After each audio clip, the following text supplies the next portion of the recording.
আজকে আমরা কথা বলবো বাংলাদেশের চলচ্চিত্রে যা কিছু প্রথম ক্যাটাগরিতে। সবাক চলচ্চিত্র হলো মুখোমুখোশ, যার পরিচালক আব্দুল জব্বার খান। মুক্তিযুদ্ধ ভিত্তিক প্রামাণ্য চলচ্চিত্র স্টপ জেনোসাইড, যার পরিচালনা করেছেন জহির রায়হান।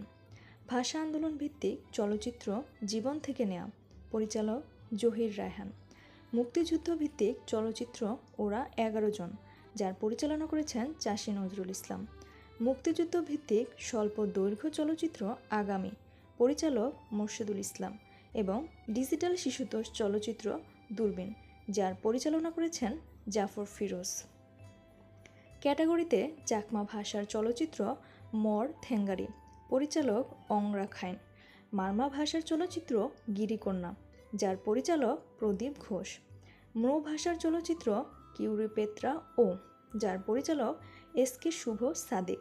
এবং ইংরেজিতে প্রথম বাংলাদেশি চলচ্চিত্র জেকে 1971, যার পরিচালনা করেছেন ফখরুল আরেফিন খান। এরকম আরও কিছু তথ্যের জন্য পাঠচক্রের সাথেই থাকুন।